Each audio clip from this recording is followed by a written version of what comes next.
आयुष्य खर्च केलं ते महाराष्ट्र राज्याचे उपमुख्यमंत्री सन्माननीय अजितदादा पवार दादांचं काल सकाळी 8:45च्या दरम्यान बारामतीच्या विमानतळावरती विमान अपघातामध्ये दुःखद निधन झालं.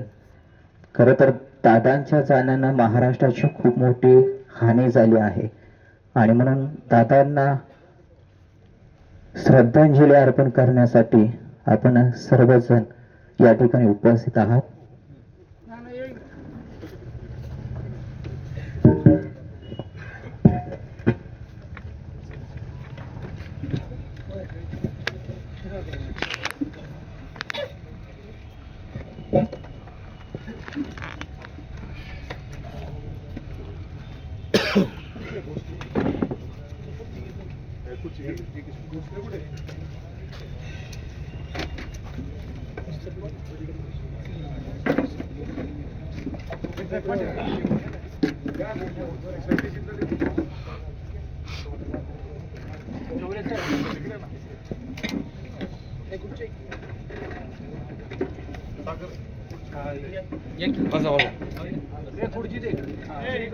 खरं तर अजून प्रत्येकाचा आपल्या स्वतःवरती सुद्धा विश्वास नाही की आपल्यामधून आपले लाडके दादा आज खरं तर आपल्या सर्वांना सोडून गेले आहेत. खरं तर त्यांनी महाराष्ट्राच्या विकासामध्ये सिंहाचा वाटा म्हणून आदरणीय दादांचा होता.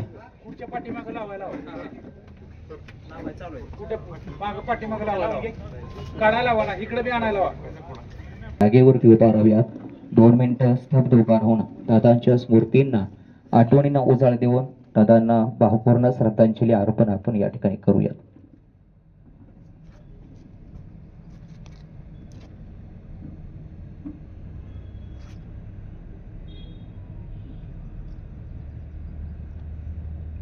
ओम शांती शांती. सर्वांना विनंती आहे आपण जागेवरती बसून घ्या. यानंतर मी राजभाऊंना विनंती करतोय आदरणीय दादांच्या आठवणींना उजाळा देऊन आपण दादांना श्रद्धांजली अर्पण करायची आहे. सन्माननीय राजाभाऊ.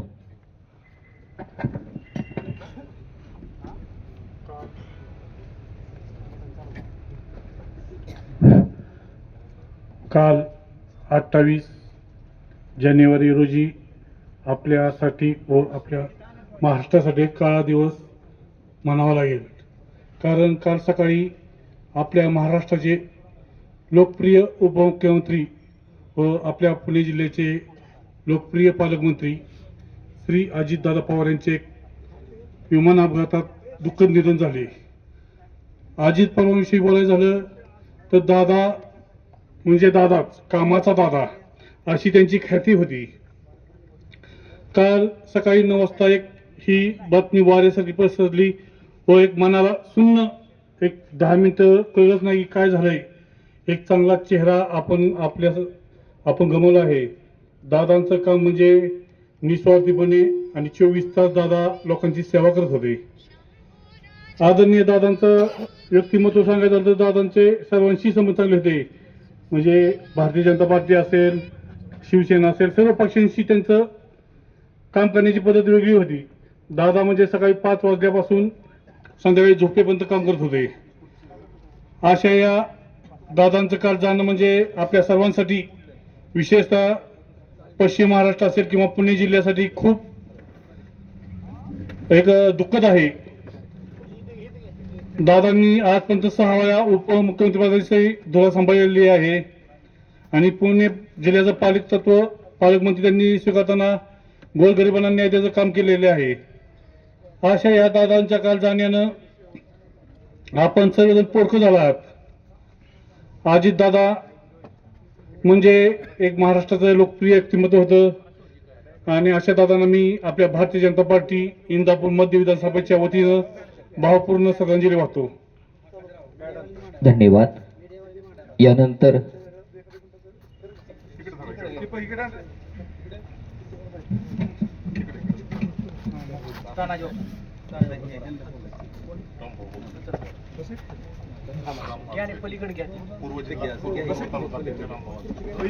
सन्माननीय रामभाऊजी आजवे यांना मी विनंती करतोय दादांच्या आठवणींना उजाळा देऊन आपण दादांना श्रद्धांजली अर्पण करायची आहे. काल 28 जानेवारी 2026 आपल्या महाराष्ट्रासाठी काळा दिवस म्हणून उजाडला. आपले महाराष्ट्राचे लोकप्रिय उपमुख्यमंत्री आणि पुणे जिल्ह्याचे पालकमंत्री माननीय अजितदादा पवार यांचा बारामतीमध्ये विमान क्रॅशमध्ये दुर्दैवी असा मृत्यू झाला. तर दादा हा दादा माणूस होता. काल सर्वच ठिकाणी जसं आपल्या घरातील माणूस जातो असं सर्वांचंच मत होतं आणि सर्व लोक असे नाराज होते. जसं आपल्या घरातला माणूस गेल्यानंतर जेवढं दुःख होतं तेवढंच दुःख सर्वांना झालं. तर हे आपल्या पश्चिम महाराष्ट्राच्या महाराष्ट्राचं कधीही न भरून निघणारं नुकसान आपलं झालेलं आहे. असा आपला लोकनेता गेला. शेवटी ते म्हणायचे राजकारण राजकारणाच्या ठिकाणी असते आणि समाजकारण समाजकारणाच्या ठिकाणी असतं. तर आपण म्हणतो विकास पुरुष, आपला विकास पुरुष गेला आणि या जाण्यानं आपलं बरंचसं नुकसान होणार आहे आपल्या इकडं. तर त्यांनी जसं बारामती केलं होतं असं सर्वच ठिकाणी ते करणार होते. दादा हे दादाच होते. सर्व काल पूर्ण सोशल मीडियावरती त्यांच्या निधनाची बातमी होती आणि सर्वांनाच दुःख झालंय. आमच्या भारतीय जनता पार्टी पूर्ण मंडळाच्या कडून त्यांना भावपूर्ण श्रद्धांजली अर्पण करतो आणि थांबतो.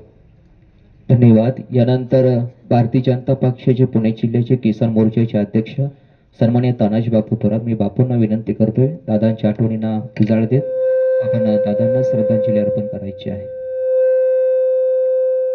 काल महाराष्ट्राचे उपमुख्यमंत्री अजितदादा पवार साहेबांच्या निधनाची बातमी समजली. प्रथमतः यावर विश्वास बसला नाही, परंतु नियतीच्या मनामध्ये काहीतरी वेगळंच होतं. महाराष्ट्राचे उपमुख्यमंत्री म्हणून कैलासवासी दादांनी महाराष्ट्राच्या राजकारणावरती एक वेगळा ठसा उमटवला होता. आम्ही भारतीय जनता पार्टीचं काम करत होतो, दादा वेगळ्या पक्षात होते, परंतु दादांनी विरोधकांना कधी हीन वागणूक दिली नाही. माझ्या बाबतीमध्ये भावनगर कारखान्याच्या संदर्भामध्ये दादांची भेट होत असताना दादा नेहमी म्हणायचो तू आहे त्या ठिकाणी आहेस, परंतु एखाद्या पक्षातला आपला विरोधक सुद्धा दिलदार कसा असावा याचं जातीवंत उदाहरण म्हणजे अजितदादा. कामाची पद्धत अजितदादांची त्या ठिकाणी सकाळी लवकर उठणं, सकाळी 6 वाजताचं कामाची सुरुवात करत असेल माणूस तर त्यांच्यासारखा एक धडाडीचा कर्तृत्ववान अशा पद्धतीचं व्यक्तिमत्व आज आपल्यातून हरपून गेलेलं आहे. दादांच्या जाण्यानं नसत्या बारामतीचंच नाही, पुणे जिल्ह्याचंच नाही तर संपूर्ण महाराष्ट्राचं नुकसान झालेलं आहे. एक धडाडीचा की ज्यांना महाराष्ट्राचे भावी मुख्यमंत्री म्हणून त्यांच्याकडे एक आशेनं बघितलं जात होतं असं व्यक्तिमत्व आज आपल्यातून निघून गेलेलं आहे. दादाच्या जाण्यानं त्यांच्या संपूर्ण कुटुंबावरती हा जो दुःखाचा आघात झालेला आहे, यामधून या कुटुंबाची लवकरात लवकर त्या ठिकाणी मुक्तता व्हावी आणि कैलासवासी दादांचा आत्मा ज्या ठिकाणी असेल त्याला चिरशांतता लाभावी, सद्गती प्राप्त व्हावी अशी ईश्वरचरणी प्रार्थना करतो आणि त्यांना भावपूर्ण श्रद्धांजली अर्पण करून थांबतो. जय श्रीराम. धन्यवाद बापू. यानंतर सन्मान्य गजानन वागसे यांना विनंती, दादांच्या आठवणींना उजाळा देऊन आपण दादांना श्रद्धांजली अर्पण करायची आहे.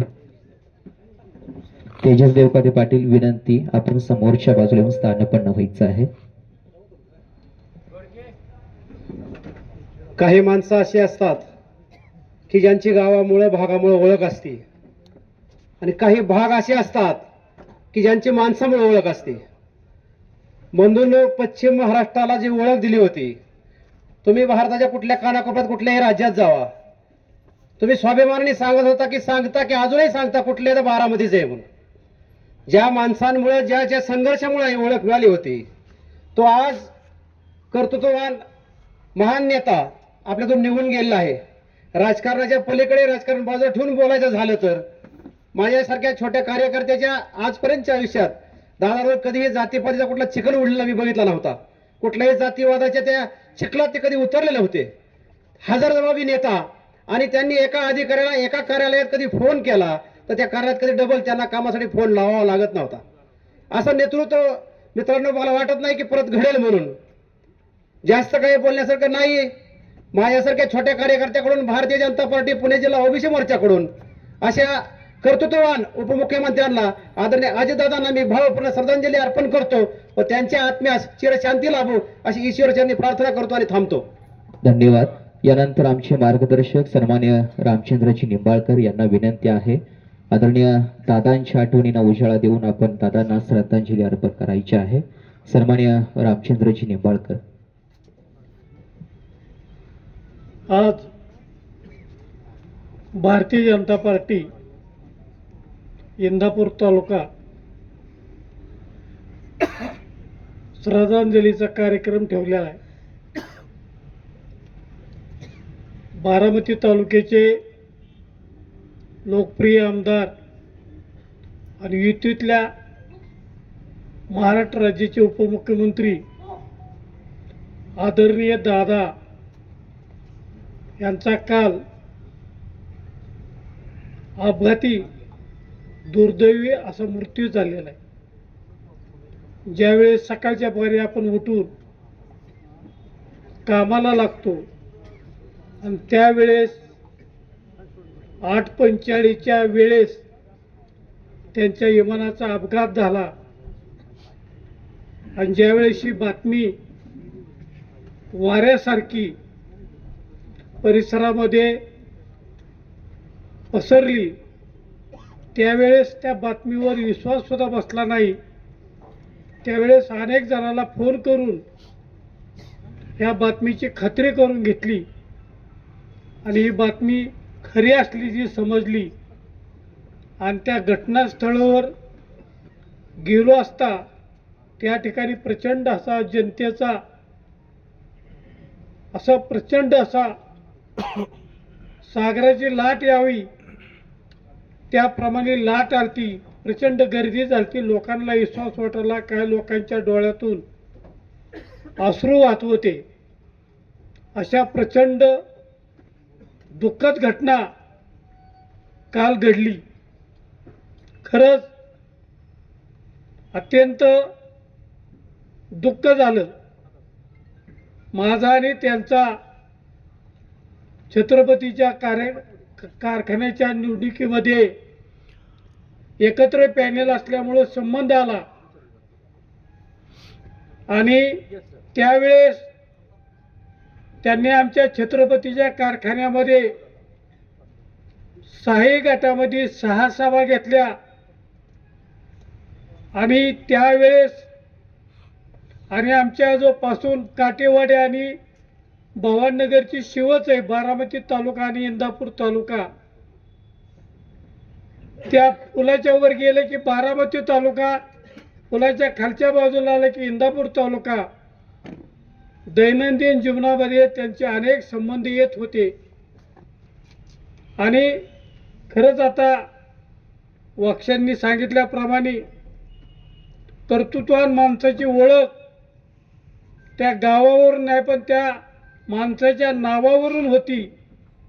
त्याचा प्रत्यय महाराष्ट्राच्या कानाकोपऱ्यात देशाच्या कानाकोपऱ्यात कुठेही गेलं की बारामती म्हणले की दादाचं नाव निघायचं.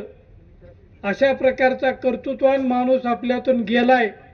जरी ती वेगळ्या पक्षाचे असले तरी सुद्धा त्यांनी पक्षीय भेदभाव गावात आणला नाही. गावात प्रत्येक गावामध्ये त्यांनी विकास केला आणि तो विकास आपल्याला प्रत्यक्ष पाहायला मिळतोय. म्हणून माझी एवढीच मनापासून दादांना त्यांच्या आत्म्याला श्रद्धांजली वाहतो की त्यांचं जी आत्मा आहे त्या आत्म्याला चिरशांती मिळो आणि त्या कुटुंबाला दादांच्या कुटुंबाला परिवाराला या दुःखातून सावरण्याची सद्गती प्राप्त होऊ एवढी परमेश्वर चरणी प्रार्थना करून माझे 2 शब्द संपवतो.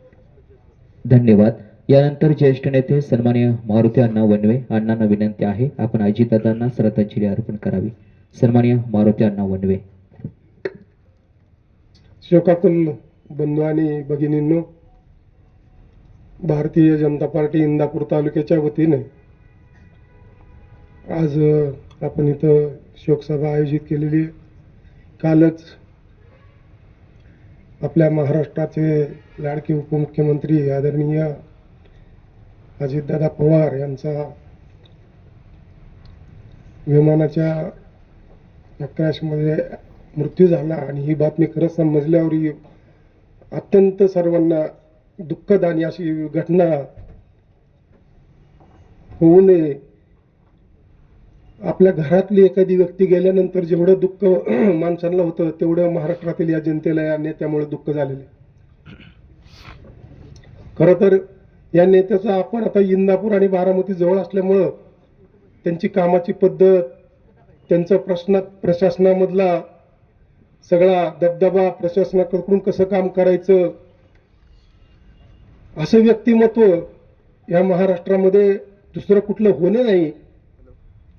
असं व्यक्तिमत्व आपल्यातून गेल्यामुळं आपल्या सर्व महाराष्ट्रातील जनतेला अत्यंत दुःख झालेलं आहे. या दुःखातून सावरण्याची शक्ती देवो आणि कैलासवासी दादांना परमेश्वरांनी आपल्या जवळ जागा देवो. अतिशय त्यांच्या या जाण्याने जे दुःख झालंय त्याच्यामधनं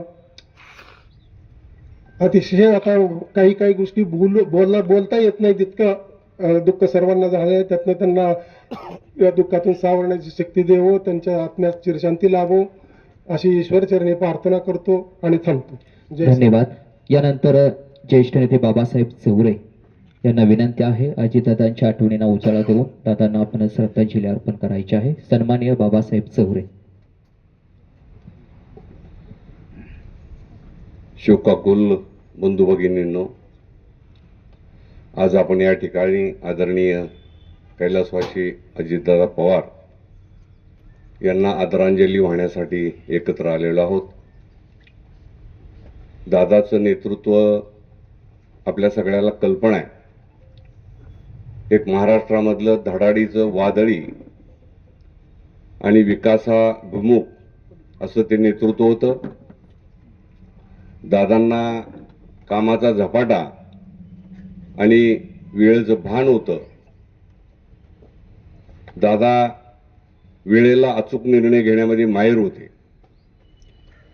दादाविषयी जर बोलायचं झालं तर त्यांनी असे काही धडाडीचे निर्णय घेतले की ते काही वेळेला काही लोकांना अचंबित करणारे होते. आता मध्यंतरी भारतीय जनता पार्टीमध्ये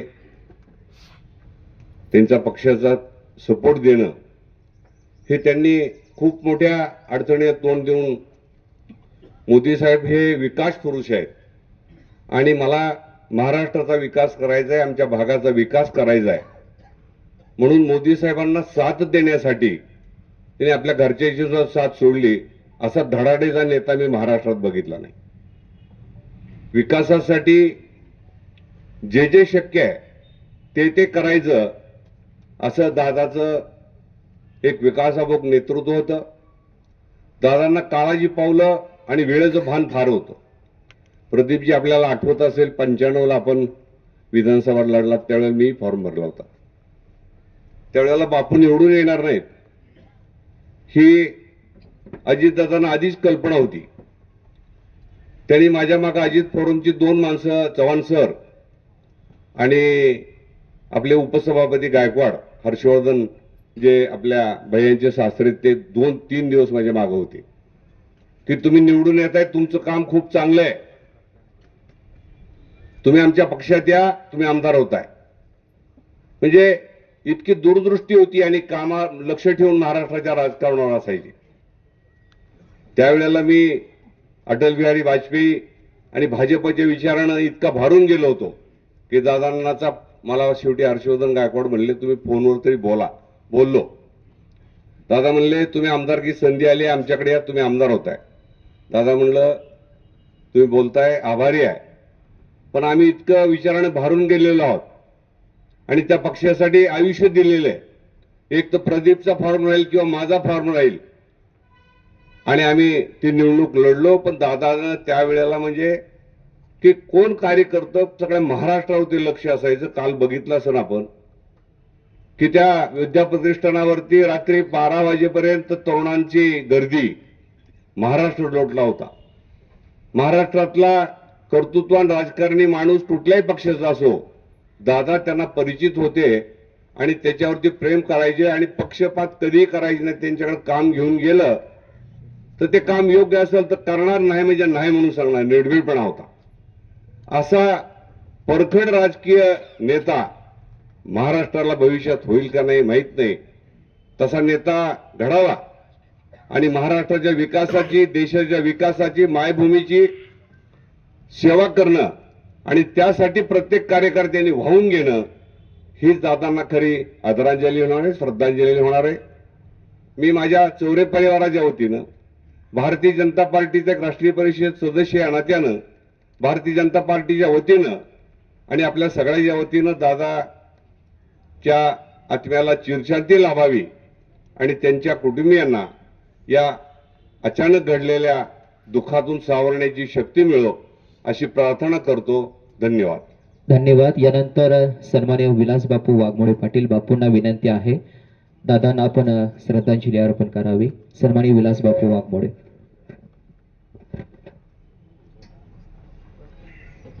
उपस्थित सर्व शोकाकुल बंधू भगिनींनो, कालचा दिवस तसं पाहिलं तर तुमच्या आमच्या दृष्टीनं फार दुर्दैवी असा दिवस गेला. आणि काल सकाळी विमानाच्या अपघातामध्ये कैलासवासी अजितदादा यांचं दुर्दैवी निधन झालं. वाऱ्यासारखी बातमी अख्ख्या महाराष्ट्रामध्येच काय पण देशामध्ये पसरली. सर्वांनाच दुःखाचा फार मोठा डोंगर आपल्याला पाहायला मिळाला. परंतु नीतीच्या नियमाच्या पुढं कोणाचंच काय चालू शकत नाही आणि त्याप्रमाणे दादांचं कार्य आणि कौशल्य तसं पाहिलं तर आपण सर्वांनी जवळून पाहिलेलं आहे. लहान वयातच खासदारकी, आमदारकी, मंत्री, उपमुख्यमंत्री अशा अनेक पदावरती त्यांनी त्यांच्या जीवनामध्ये चांगल्या पद्धतीचं कार्य केलं. अशी माणसं घडायला सुद्धा फार मोठी परमेश्वराची देणगी लागते आणि त्यांच्या कुटुंबामध्ये एक हिरा पवार कुटुंबामध्ये जन्माला आला होता. आणि खरंच तसं पाहिलं तर शरदचंद्रजी पवार साहेबांच्या पायावरती पाय ठेवून त्यांनी या महाराष्ट्रामध्ये राजकारण चांगल्या पद्धतीनं हाताळलं.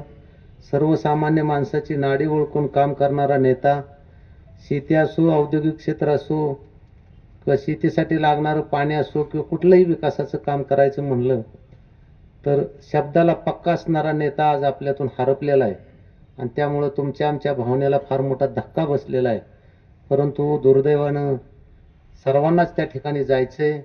कोणालाही चांगलं, प्रत्येकजण या संकटाला आपल्याला सगळ्याला सामोरं जायचंय. अचानक असा दुर्दैवी अंत होणं तसं पाहिलं तर तुमच्या आमच्या दृष्टीनं फार दुःखाची बाब आहे. आणि म्हणून आपल्या सर्वांच्या वतीनं, भारतीय जनता पार्टीच्या वतीनं, माझ्या कुटुंबियाच्या वतीनं त्यांना भावपूर्ण अशी श्रद्धांजली अर्पण करतो. त्यांच्या आत्म्यात चिरंतर शांती लाभावी अशा पद्धतीची भावना या ठिकाणी व्यक्त करतो आणि थांबतो. धन्यवाद. यानंतर भारतीय जनता पक्षाचे पुणे जिल्ह्याचे महामंत्री सन्माननीय आकाशजी कांबळे यांना विनंती आहे दादांना आपण श्रद्धांजली अर्पण करावी. सन्माननीय आकाशजी कांबळे. मी एक दोन घोषणा देतो. अमर रहे, अमर रहे, अमर रहे, अमर रहे. अजित दादा अमर रहे. काल बारामती येथे विमानतळावरती एक दुःखद घटना घडली आणि ज्यामध्ये या महाराष्ट्राचे कर्तबगार उपमुख्यमंत्री आणि आपल्या सर्वांचे लाडके नेते अजितदादा पवार साहेब यांचं त्या ठिकाणी दुःखद निधन झालं. ही खरं तर गोष्ट तुमच्या आमच्या मनाला ही गोष्ट खरं तर पटत नाहीये, अजूनही विश्वास बसत नाहीये. आणि आपल्या कुटुंबातील एखादा सदस्य आपल्यातून निघून गेलाय अशा प्रकारची भावना आपल्या प्रत्येकाच्या मनामध्ये झालेली आहे.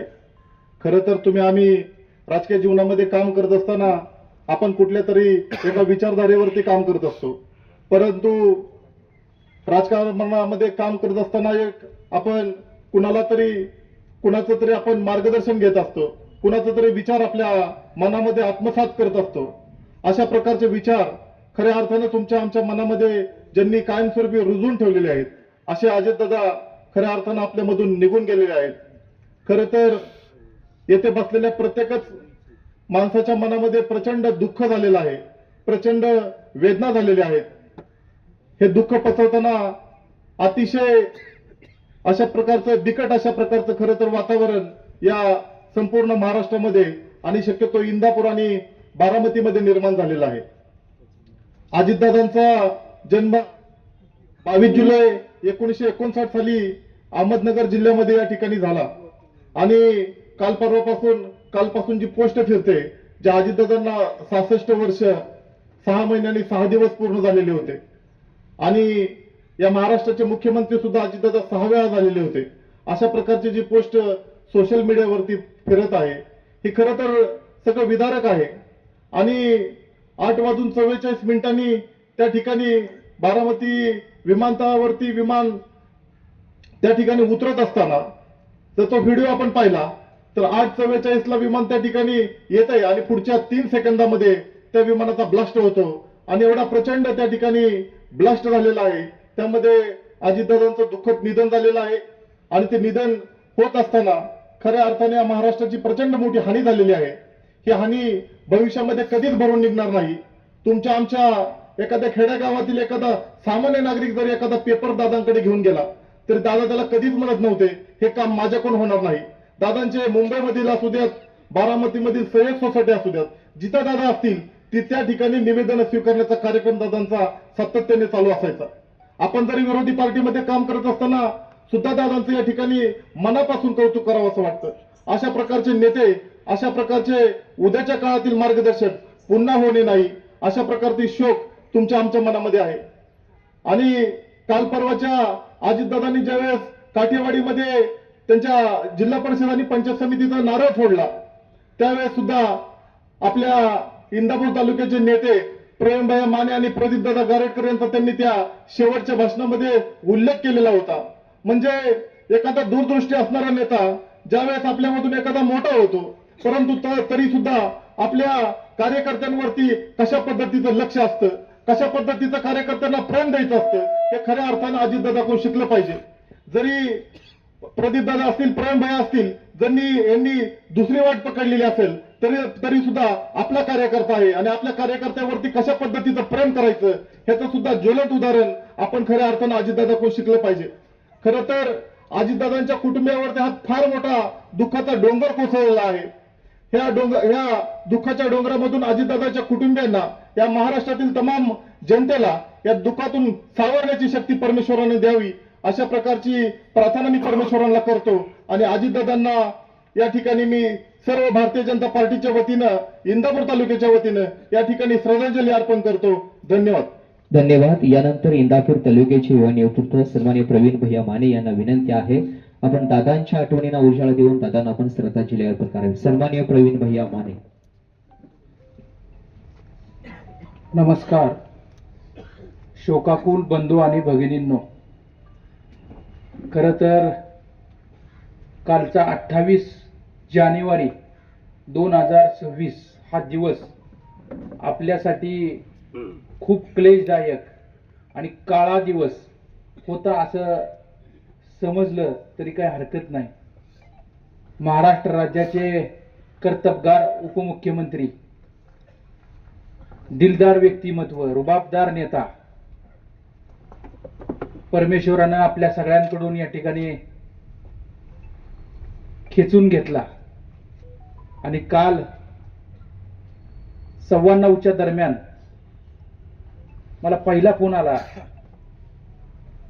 की अशी घटना बारामतीच्या विमानतळावरती फ्लाईट असं क्रॅश झालेलं आहे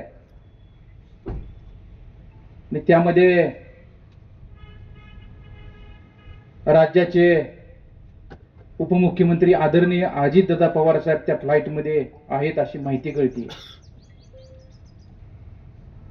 मला 2 मिनिटं काही कळत नव्हतं की मी म्हणजे काय करावं, असं काही समजत नव्हतं.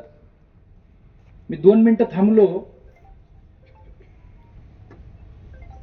आणि मी राहुल दादा कुल यांना फोन केला. म्हटलं मला माहिती अशी अशी मिळतीये, तुम्ही जरा माहिती घ्या. नंतर दुसरा फोन मी प्रांत अधिकारी यांना फोन केला, नावडकर साहेब यांना, की म्हटलं साहेबांना काय चाललंय, असं आम्ही डायरेक्ट विचारण्यापेक्षा सहज माहिती विचारली. म्हणले काय ना, मी विमानतळावर चाललोय. मी त्यांना विचारलं, म्हणजे सुचत नव्हतं मलाही काय बोलायचं. म्हटलं दादा कुठे आहे तो, मी असं विचारलं. तर ते म्हणले दादा असण्याची शक्यता आहे असं त्यांनी मला फोनवर सांगितलं. आणि माझ्या हातातनं फोन एकदम ही झाला आणि मी जरा थोडंसं 2 मिनिटं पाणी घेतलं, पाणी पिलो. आणि मला वाटतं मी आकाशजी कांबळे यांनाही फोन केला होता, तुम्ही कुठे आहे. तुम्ही मी बारामतीत आहे. मी त्यांना काही सांगितलं नाही. परंतु एक कर्तबगार माणूस, महाराष्ट्राचा लाडका नेता आदरणीय दादा आपल्यातून या ठिकाणी निघून गेले.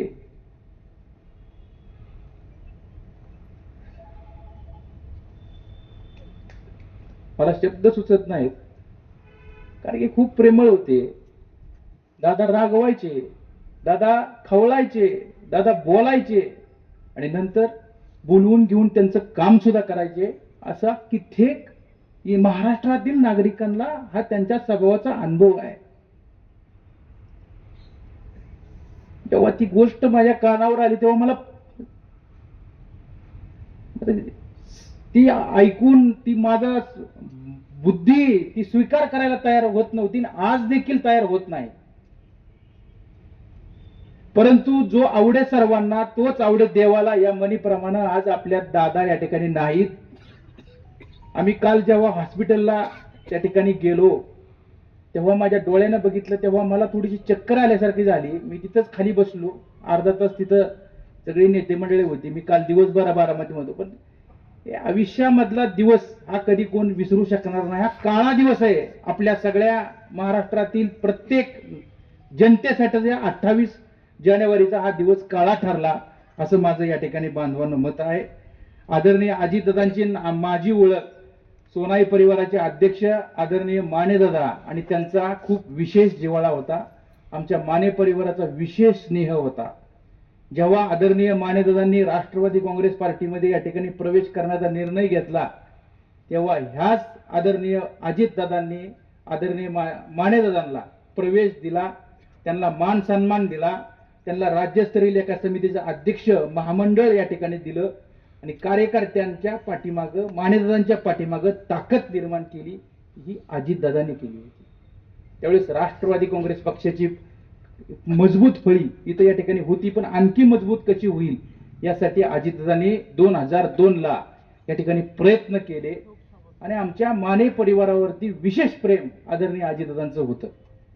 मी तर 10वीत होतो तेव्हा आदरणीय दादा जलसंपदा मंत्री या ठिकाणी ते होते आणि सोनाई दूध संघाच्या भूमिपूजनाला आदरणीय पवार साहेब आले होते आणि उद्घाटनाला दादा आले होते आणि साहेबही आले होते. त्यावेळेस माझ्या वडिलांनी आदरणीय मानेदादांनी माझी ओळख करून दिली की हा प्रवीण, हा माझा मुलगा आहे, असा 10वीत शिकतो. तेव्हापासून त्यांनी माझ्याबरोबर ओळख ठेवली. तिथून पुढे अनेक वेळा आमचा स्नेह या ठिकाणी आदरणीय दादांबरोबर वाढत गेला. मी राष्ट्रवादी काँग्रेस पक्षाचा सक्रिय कार्यकर्ता म्हणून माझं कॉलेज पूर्ण झाल्यानंतर काम करायला लागलो. त्यांनी मला जिल्हा राष्ट्रवादी काँग्रेस पार्टीचा उपाध्यक्ष म्हणून काम करायची संधी दिली, तालुका अध्यक्ष म्हणून काम करायची संधी दिली. तदनंतर त्यांनी मला जवळपास जिल्हा परिषद सदस्य म्हणून 2017ला काम करायची संधी दिली. बांधवांनो, 2017 साली जेव्हा मी जिल्हा परिषद सदस्य म्हणून सगळ्या तमाम जनतेच्या आशीर्वादाने निवडून आलो तेव्हा मला बांधकाम कमिटीचा सभापती म्हणून सुद्धा काम करायची संधी आदरणीय अजितदादा पवार यांनी बांधवांनो आणि पवार साहेबांनी या ठिकाणी दिली. त्यावेळेस मी पहिल्यांदा निवडून आलो होतो. माझ्यापेक्षा अनेक सभागृहामध्ये अनेक सिनियर या ठिकाणी नेते मंडळी या ठिकाणी तिथं होते, परंतु त्यांना थोडंसं समजून सांगून त्यांनी या ठिकाणी मला बांधकाम आरोग्य खात्याचा सभापती या ठिकाणी केलं आणि ते खातं किती महत्वाचं आहे. अध्यक्षाबरोबरचं पद आदरणीय अजितदादांनी या ठिकाणी माझ्यासारख्या कार्यकर्त्यावर दिलं. मी सुद्धा माझ्या पद्धतीने त्या पदाला या ठिकाणी न्याय द्यायचं काम या ठिकाणी बांधवांनो दिलं. अजितदादांची लोकप्रियता काय होती ही मी सांगण्याची गरज नाही, संपूर्ण महाराष्ट्रानं या ठिकाणी पाहिलेली आहे. कालपासूनच अलोट महाराष्ट्र सगळा बारामतीकडे चितागतीने या ठिकाणी येतोय. जी लोक येऊ शकत नाहीत ती टीव्हीवर पाहतात, मोबाईलवर पाहतात. लहान लहान लेकरं सुद्धा या ठिकाणी दादाची बातमी पाहिल्यानंतर या ठिकाणी रडतात, असे आपण कालपासून या ठिकाणी पाहिलेलं आहे. आदरणीय अजितदादांबरोबर त्यांचे सुरक्षा रक्षक विदीपजी जाधव असतील, कॅप्टन सुमितजी कपूर असतील, सह कॅप्टन श्यामवी पाठक असतील व फ्लाईट अटेंडंट पिंकी माळी या सुद्धा या ठिकाणी सर्वच्या सर्वजण या ठिकाणी या दुर्घटनेत मृत्युमुखी पडले. मी आपल्या सगळ्यांच्या वतीनं या सगळ्यांना मी भावपूर्ण अशी श्रद्धांजली बांधवांनो अर्पित करतो. अजितदादांची लोकप्रियता, त्यांचा आवाज, त्यांचा रुबाबदारपणा, त्यांचा तो गॉगल, त्या गॉगलवर बोलण्याची स्टाईल, उतरण्याची स्टाईल, लोकांमध्ये विनोदी शैली, पत्रकारांबरोबर संवाद करण्याची स्टाईल, ही जोपर्यंत चंद्र आणि जोपर्यंत सूर्य आहे ना तोपर्यंत अजितदादाला बांधवांनो कोणी विसरू शकत नाही. मला आज तो दिवस आणखी आठवतो की नीरा नदी जी आहे तिथं पूर आला होता. म्हणजे वरून भाटघर आणि वरच्या धरणातून पाणी अतिरिक्त शैलेशदादा या ठिकाणी सोडलं होतं संध्याकाळी 10 वाजता. आणि दादांना कल्पना होती आता ही पाणी जेव्हा अतिरिक्त पावसाळ्याचा दिवस होता जेव्हा सोडल तेव्हा हे पाणी सर्व गावांमध्ये घरामध्ये जाण्याची शक्यता त्यांना दिसली. आणि त्यांनी ही काम कुणाचं आहे, हे प्रशासनाचं काम आहे. परंतु आदरणीय दादा त्यावेळेस पालकमंत्री नव्हते, मी सभापती असताना आदरणीय दादा त्यावेळेस मला वाटतं विरोधी पक्ष नेते होते. तसं असताना मला स्वतः दादांनी फोन केला, मला आज आठवतो. दादाने सांगितलं प्रवीण कुठं आहे, म्हणलं दादा मी इंदापूरला आहे.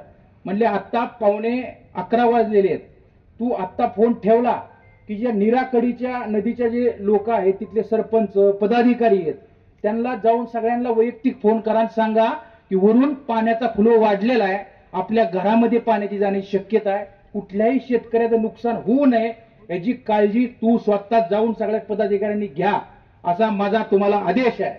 हा आदेश सोडणारा सरकारमध्ये विरोधी पक्ष नेता असताना सुद्धा आदेश सोडणारा सर्वसामान्य शेतकऱ्याची काळजी करणारा नेता असा महाराष्ट्रात बांधवांनो होऊ शकत नाही. अशी अनेक उदाहरणं आपल्याला सांगता येतील. कित्येक कार्यकर्त्यांना किरकोळ कारकोळ कुठं अडचणी आल्या तरी तो फोनवरनं या ठिकाणी मेसेजवरनं काम सोडवणारे आदरणीय अजितदादा होते. कधी दौऱ्यामध्ये चालले सुसाट आणि कधी कोणाचा अपघात झाला तर उचलून नेणारा सुद्धा राज्याचा उपमुख्यमंत्री आदरणीय अजितदादा होते. असे अनेक प्रसंग बांधवांना आपण पाहिले असतील. आज अजितदादा हे देशामध्ये, मी सांगतो महाराष्ट्रात सोडून द्या, देशामधले असे नेते आहेत की 5 वाजता बारामती किंवा तालुका किंवा जिल्हा किंवा महाराष्ट्रामध्ये उठून बीड जिल्ह्यात सुद्धा, बीडमध्ये सुद्धा परळीत जाऊन 5 वाजता आढावा दौरा, 5 वाजता लोकांची कामं करणारा, पहाटे 5 वाजता रस्त्याची क्वालिटी चेक करणारा हा राज्याचा उपमुख्यमंत्री होऊ शकत नाही. पहाटे 5 वाजता काम स्वतः या ठिकाणी चालू करायचे, रात्री 12-12 वाजेपर्यंत काम या ठिकाणी अजितदादा करायचे. त्यांचा बंगला, जो मुंबईमधला जो बंगला आहे देवगिरी, जो देवगिरी मला वाटतं राज्यमंत्री होते फलोत्पादन जलसंपदा राज्यमंत्री असल्यापासून आजपर्यंत त्यांचा सहवास त्या देवगिरीवरती या ठिकाणी गेला आणि इकडे सहयोगला गेला. आणि पुण्याला कुठाला भेटायचे म्हटलं तर जिजाऊ बंगल्याला या ठिकाणी आदरणीय दादा भेटायचे. कुणाला विचारा, सामान्य नागरिक विदाऊट अपॉइंटमेंट या अजितदादांना जाऊन सहज भेटू शकत होते. अजितदादांना भेटायला कधीही कुणाची अपॉइंटमेंट लागलेली नाही. ही आदरणीय पवार साहेबांच्या पावलावर पाऊल टाकत आदरणीय दादांचं जे नेतृत्व उभं राहिलं ना, या नेतृत्वाला कधीही बांधवांनो या ठिकाणी तोड नव्हती. त्यांच्या आवाजामध्ये काय भारदस्तपणा होता. म्हणजे आवाज हीच त्यांची मतलब कॅपिटल होतं असं माझं मत आहे. किती आवाज मोठ्यानं काढला, किती आवाज त्यांनी ही काढला तरी जेव्हा कार्यकर्ता जवळ येईल तेव्हा ती जवळ घ्यायचे, प्रेमाने बोलायचे, खवय्या होते. जिकडे जाईल, महाराष्ट्रात जिकडे जायचं तिथलं त्या प्रकारचे पदार्थ खाणे, आवडतं चहा पिणे, जिथं इंदापुरात आले तर इथं चहा कुठं चांगला मिळतो तिथं जाऊन चहा घेणे, म्हणजे ही त्यांची एक खासियत होती.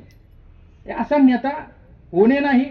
आज म्हणजे मंत्रालयामध्ये जर आपण कधी तुम्ही गेला तर दादांना कधी अपॉइंटमेंट लागली नाही.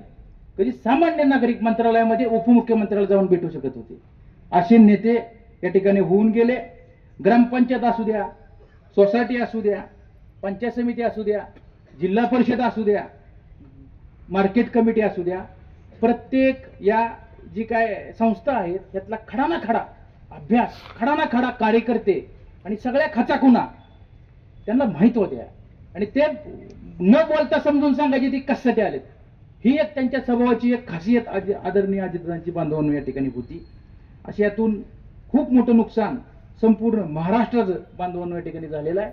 महाराष्ट्रातला कुठला मतदारसंघ आणि कुठलं गाव नाही की तिथं आणि कुठली बरीच घरं नसतील अशी की दादांना मानणारी तिथली या ठिकाणी व्यक्ती नाही. असे विकास पुरुष आदरणीय दादा आपल्यातून या ठिकाणी निघून गेलेले आहेत. आज आम्ही बांधकाम सभापती जिल्हा परिषदेमध्ये काम करत असताना अधिकार एकदा त्यांनी कुठल्याही ह्याला पदाधिकाऱ्याला अधिकार दिले की अधिकार देतात, पूर्ण अधिकार. परत ढवळाढवळ आदरणीय अजितदादांनी कधी केली नाही. मनमोकळेपणाने काम करून द्यायचे आणि काय अडचण आली तर मी तुझ्या पाठीमागे आहे असा म्हणणारे नेते आदरणीय. मी स्वतः कित्येक वेळा दादांना मी सांगितलं, दादा असा असा ही अडचण आहे बरं का, अरे मी आहे ना, असा खमक्या आवाज असे जिजाऊवरती अनेक वेळा माझ्या समोर या ठिकाणी आदरणीय दादांनी टाकला. त्या स्वच्छतेवरती विशेष प्रेम. आज बारामतीमध्ये जर आपण गेलो, तालुक्यामध्ये कुठेही गेलो, स्वच्छता त्यांना खूप आवड. म्हणजे कुणाच्या घरी जरी जेवायला गेले तरी इथं काय रे असं, तिथं काय झालं, इथं काय असं झालं, तिथं काय तसं झालं, ही त्यांची खासियत होती. म्हणजे ते त्यांचं बरोबर असायचं आणि ते समजून सांगून ते या ठिकाणी करायला लावायचे. स्वच्छता प्रिय, प्रशासनावर एक पक्कड असणारा नेता होता. आज कुठल्याही जिल्हा परिषद असू, पॉलिटिशियन असू, महसूल असू, तुम्ही कधी कुठल्या कार्यक्रमात गेले, कुठल्याही तालुक्यात गेले तर ते कधी नमस्कार करून फक्त व्यासपीठावर कधी बसलेले नाहीत. दादा उतरले की निवेदन स्वीकारत ते व्यासपीठावर जायचे आणि ते तेव्हा जेव्हा भाषण चालू असायचं तेव्हा ते पूर्ण निवेदन वाचत राहायचे आणि जे प्रश्न तिथं उपस्थित सोडवता येतील ते प्रश्न जाग्यावर सोडायचे. ते 50% निवेदन हातातले दिलेले मला वाटतं 25% निवेदन पुढं मार्ग त्याच ठिकाणी ते लावायचे. असा नेता राज्यामध्ये दुसरा होणे नाही. आणि अनेक तुम्हाला उदाहरण आपल्याला या ठिकाणी सांगता येतील.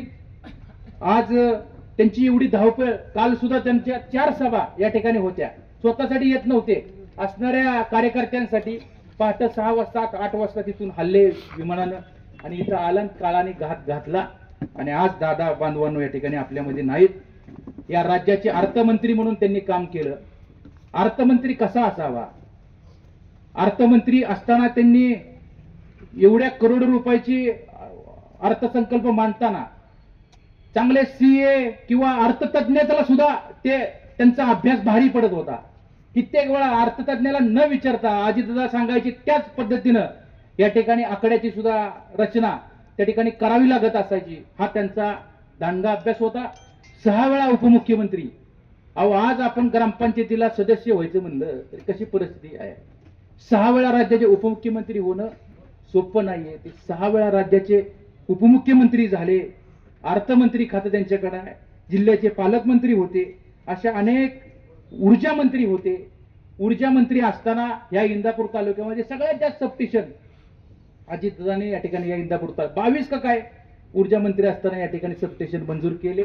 महाराष्ट्र राज्याचे लोकप्रिय आणि कर्तबगार मुख्यमंत्री आदरणीय देवेंद्रभाऊ फडणवीस साहेब यांच्या खांद्याला खांदा लावून काम करणारा आणि गोरगरिबांच्या घराघरापर्यंत या लोकांच्या या योजना पोहोचवणारे देवेंद्र भाऊंबरोबर कोण होतं तर आदरणीय अजितदादा होते आणि आत्ताचे विद्यमान उपमुख्यमंत्री आदरणीय एकनाथजी शिंदे साहेब होते. ह्या 3 जी लोक विकास पुरुष आहेत. आता आज जरी मुख्यमंत्री देवेंद्र भाऊ असले तर त्यांचं इतकं म्युच्युअल अंडरस्टँडिंग होतं की ते कधीही आपल्याला कुठे एक किरकोळ कारकोळ सुद्धा आवाज आपल्याला या एवढ्या वर्षामध्ये कधी जाणवला नसेल. एवढी त्यांची राज्यासाठी, या तिघांची राज्यासाठी खूप या ठिकाणी ही होती.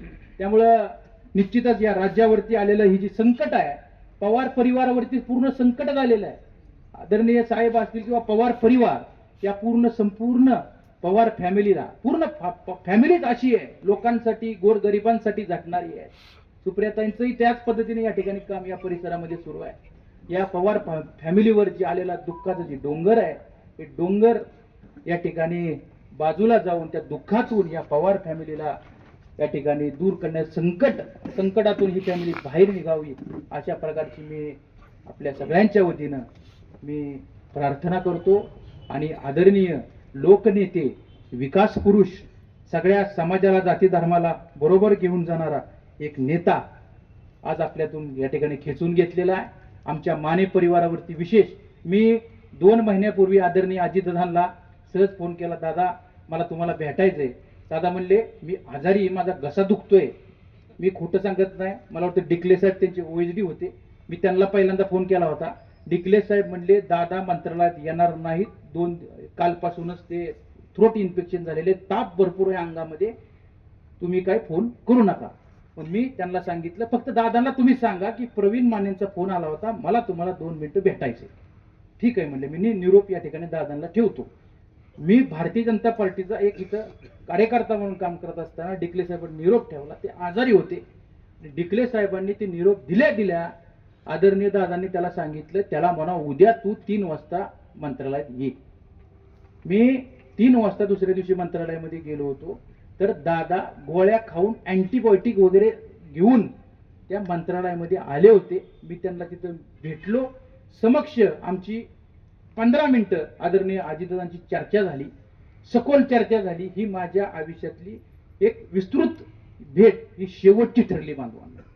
त्यांनी जी काय मला काय गोष्टी सांगितल्या की माईकवर मी सांगू शकत नाही, पण घरातील एक कर्ता पुरुष आपले वडील आदरणीय मानेदादाजी मला सांगणार किंवा माझ्या कुटुंबातले सदस्य जी सांगतील ते मला या ठिकाणी आदरणीय अजितदादा या ठिकाणी समजून सांगत होते. मी 15 मिनिटं ऐकलं. आणि आज म्हणजे माझे जसे आदरणीय मानेदादा मला मार्गदर्शक होते, तसेच आदरणीय दादा सुद्धा या ठिकाणी होते. निश्चितच आमच्या माने परिवाराचा देखील यामध्ये या ठिकाणी आम्ही सुद्धा खूप दुःखी या ठिकाणी झालेलो आहे. आणि त्यामुळं आपल्या सगळ्यांच्या वतीनं मी आदरणीय अजितदादांना अनेक माझ्या म्हणजे कैलासवासी हा शब्द मला वापरूच वाटत नाही. आई शपथ सांगतो मी तुम्हाला, अजितदादांच्या नावाच्या अगोदर मला हा शब्द वापरूच वाटत नाही. माझं मन तयार होत नाही. त्यामुळे अजितदादांना आपल्या सगळ्यांच्या वतीनं, माने परिवाराच्या वतीनं, आमच्या इंदापूर तालुका भारतीय जनता पार्टीच्या वतीनं मी आदरणीय दादांना भावपूर्ण अशी श्रद्धांजली अर्पण करतो. धन्यवाद भैया. यानंतर मोहोळ नगरीचे माजी आमदार सन्माननीय यशवंत तात्या माने, मी तात्यांना विनंती करतो अजितदादांना आपण श्रद्धांजली अर्पण करावी. सन्माननीय यशवंत तात्या माने. शोकाकुल इंदापूर तालुक्यातील सर्व भारतीय जनता पक्षाचे कार्यकर्ते, नेते, माझ्या भगिनी व मीडियाचे सर्व प्रमुख यांच्या उपस्थितीमध्ये आपण शोकसभा आपण आयोजित केलेली आहे. काल 28 तारखेला बारामतीमध्ये एअरपोर्टवरती विमान दुर्घटनेमध्ये महाराष्ट्र राज्याचे उपमुख्यमंत्री माननीय अजितदादा पवार साहेब दुर्दैवी घटना घडून त्याच्यामध्ये आपल्याला सोडून गेले. ही तुमच्या आमच्या सर्वांच्याच मनाला न पटणारी गोष्ट. या महाराष्ट्राला न लाभलेला एक चांगला मुख्यमंत्री म्हणून आपण या दादांची येणाऱ्या कालावधीमध्ये गणना करावी लागेल की आमदार म्हणून काम करत असताना पाठीमागील 5 वर्षामध्ये दादांशी आठवड्यातील कमीत कमी 2 ते 3 दिवस सतत संपर्क येत राहायचा. मंगळवार, बुधवार, गुरुवार या 3 दिवसामध्ये आम्ही मुंबईला असायचो. कायमस्वरूपी मंगळवारी संध्याकाळी 7 वाजता दादांच्या देवगिरी या निवासस्थानी सर्व आमदारांची मीटिंग आयोजित केलेली असायची.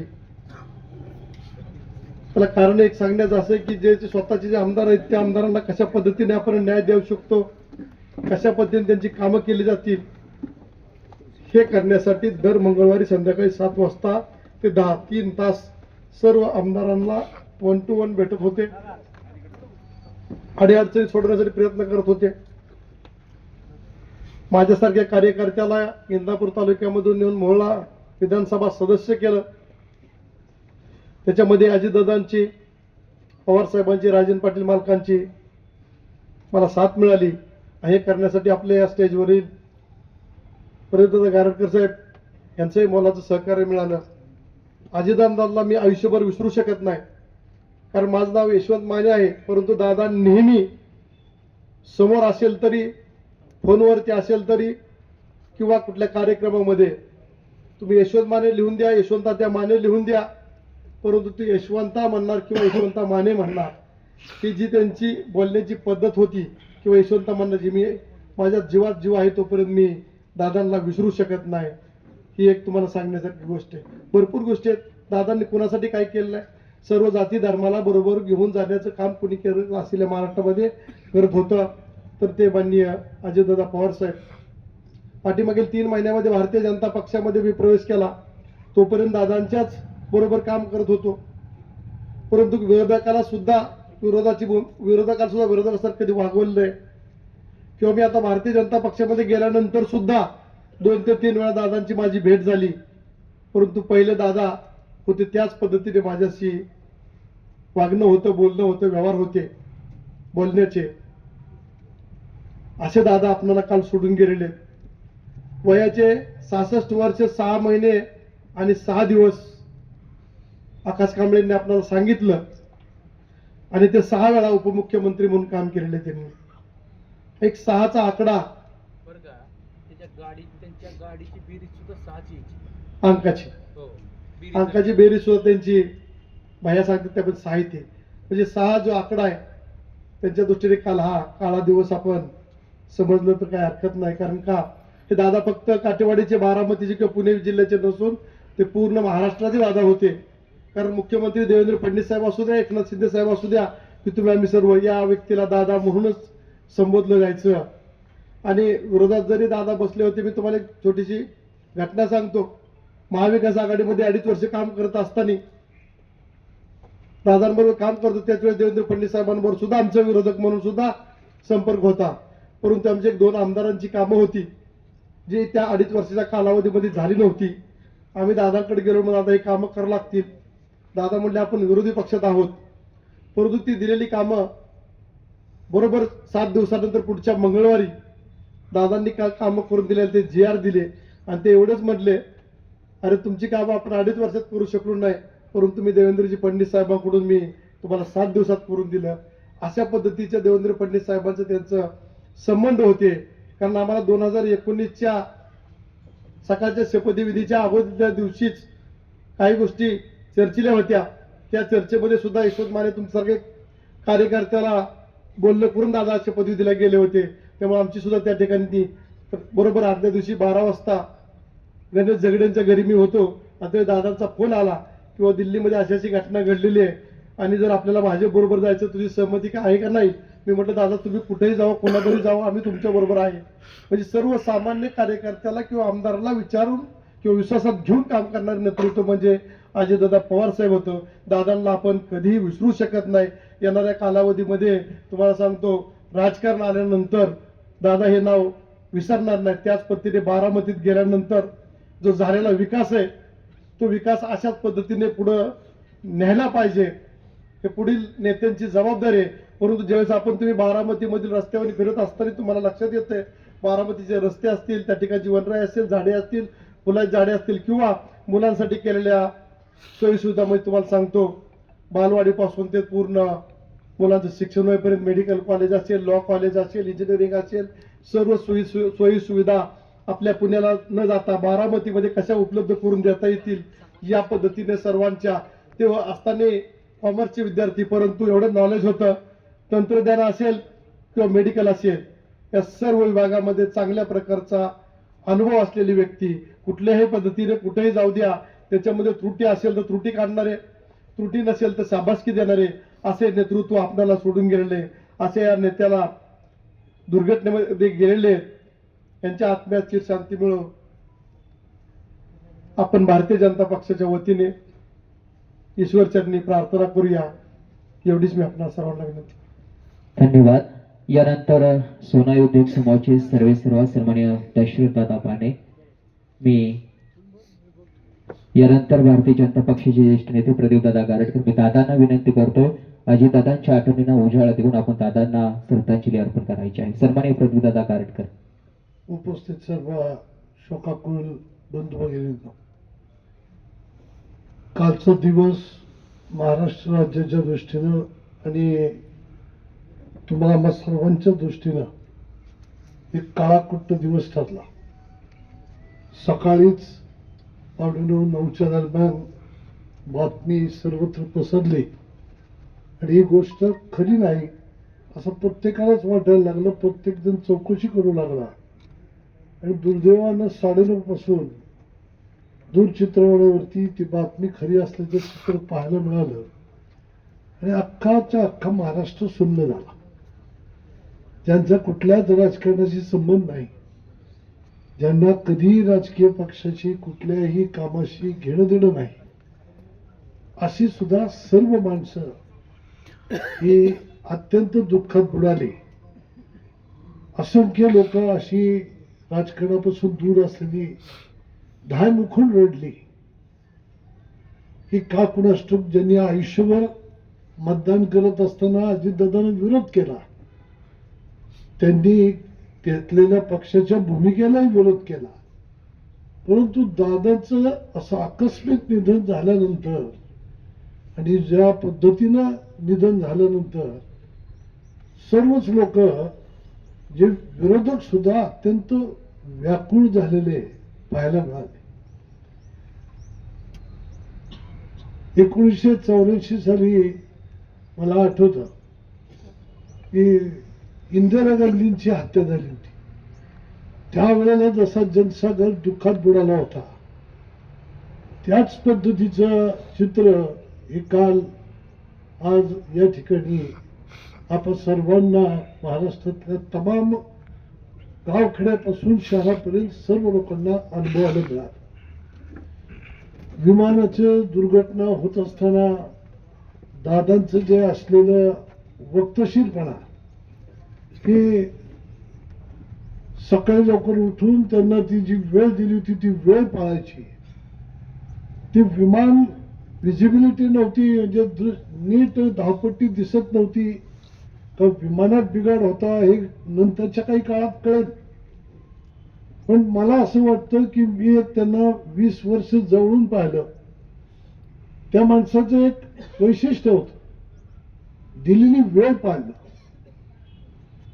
त्यांनी कदाचित त्या वैमानिकाला सांगितलं असेल, तो काय होत नाही, उतराव असं सुद्धा असू शकतं. इतके धाडसी असले दादा.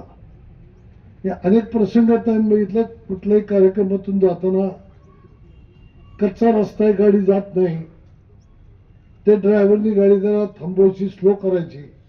दादांनी ओरडायचे, ए तुला काय करायचं, घाल तिथे गाडी, तुटली तर तुटली, मोडू दे, तुझ्या काय बापात जायचं, पण वेळेवरती पोहोचायचं. हे वेळेच्या बाबतीमध्ये इतका टास असलेला नेताच मी कधी बघितला नाही आणि मी त्या उलट असलेला कार्यकर्ता.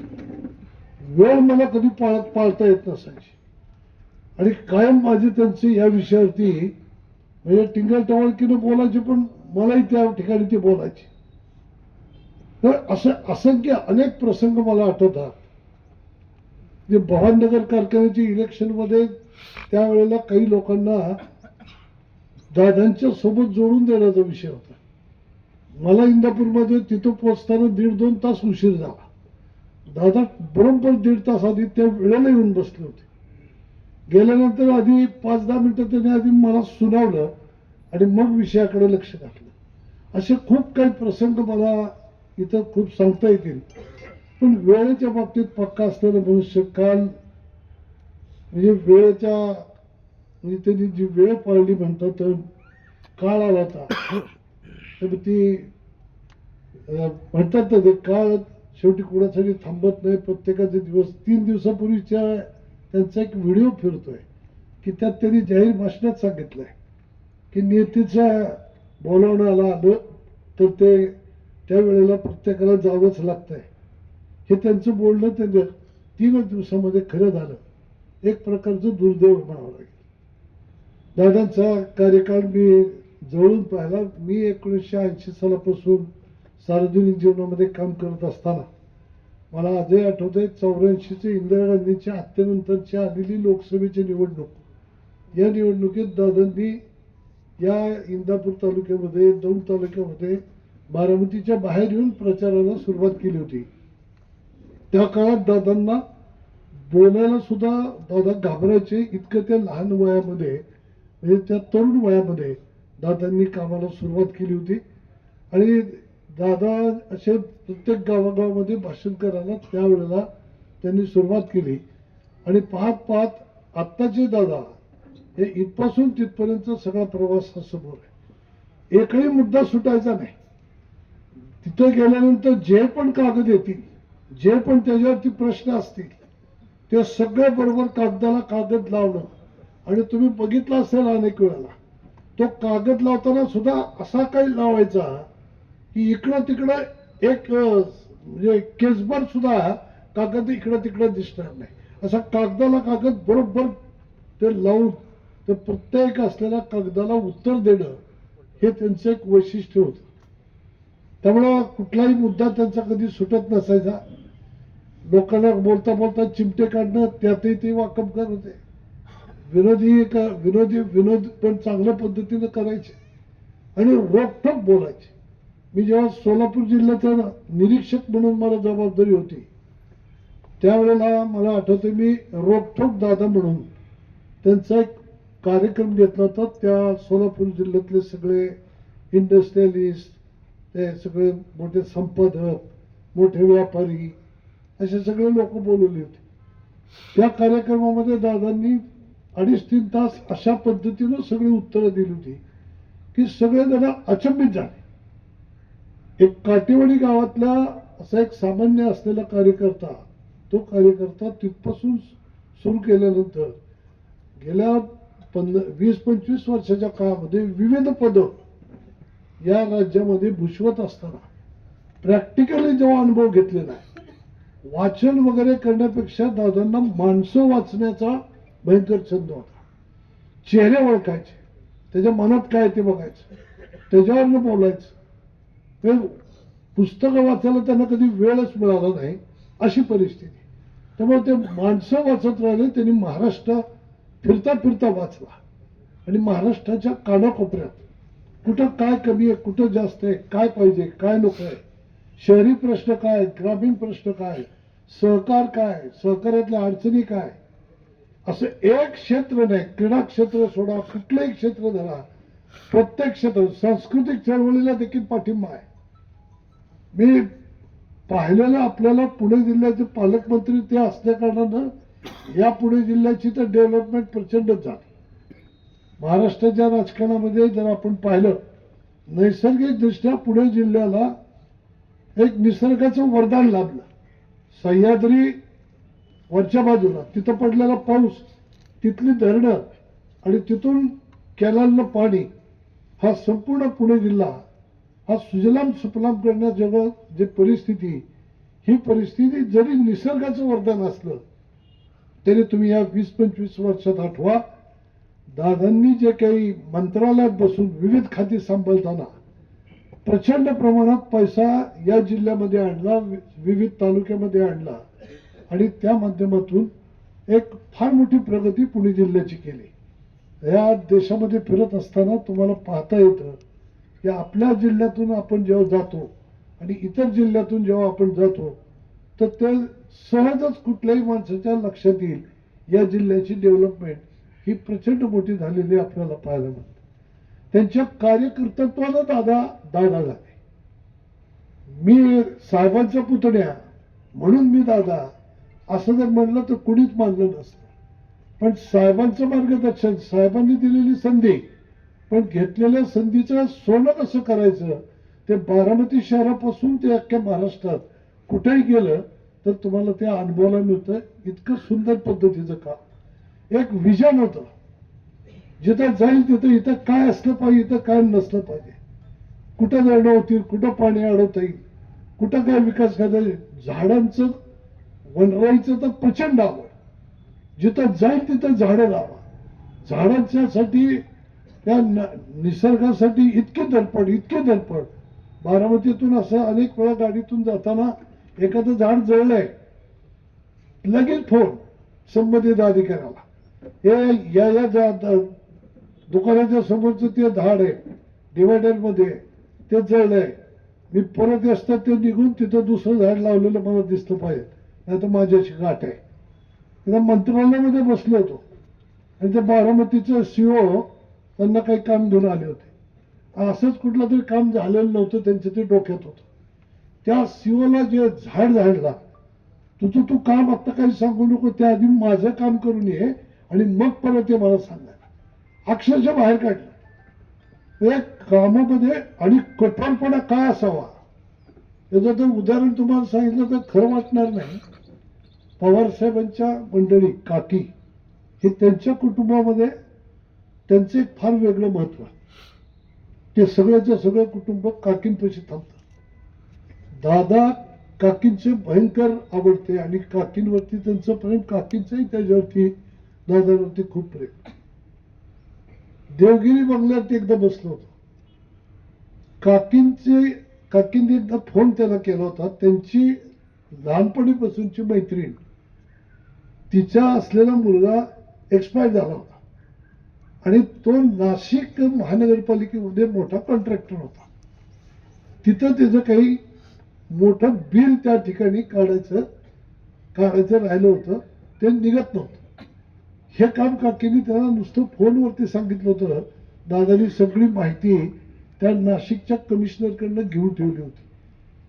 ते दोघे जणी, ते सुनबाई आणि त्या काकींच्या मैत्रिणी, हे दोघे जणी त्या ठिकाणी आतमध्ये आल्या आणि आल्यानंतर आम्ही असे दोघं तिघं जात होतो. त्यांनी ते सांगायला सुरुवात केली. ते म्हणले, एक मिनिट तुम्ही, तुमच्यासाठी काकींनी मला फोन केला होता, मला ते सगळं माहिती आहे. मी ताबडतोब लगेच तिथल्या कमिशनरकडनं माहिती घेतली आणि कमिशनरनी माझ्याकडे जी माहिती दिली ती अशी आहे. तो कागद काढला आणि तो कागद त्यांना वाचून दाखवला. त्या कॉन्ट्रॅक्टरला ब्लॅकलिस्टमध्ये टाकलेलं होतं, कामं खराब होती आणि ब्लॅकलिस्टमध्ये टाकलं असल्या कारणानं मी काही तुमचं काम करू शकणार नाही. काकींना जे काही सांगायचं ते मी सांगतो. कारण माझ्या काकी आहेत, त्यांचा संस्कार माझ्यावरती आहे, मी त्यांना काय सांगायचं ते सांगतो. त्या दोघी जणी रडायला लागल्यानंतर आता कोणी बाई माणूस आहे, 2-3 महिन्यापूर्वी त्या बाईचा मुलगा गेलाय आणि ती काकींची मैत्रीण आहे, कोणीच तसा व्यवहार करू शकणार नाही.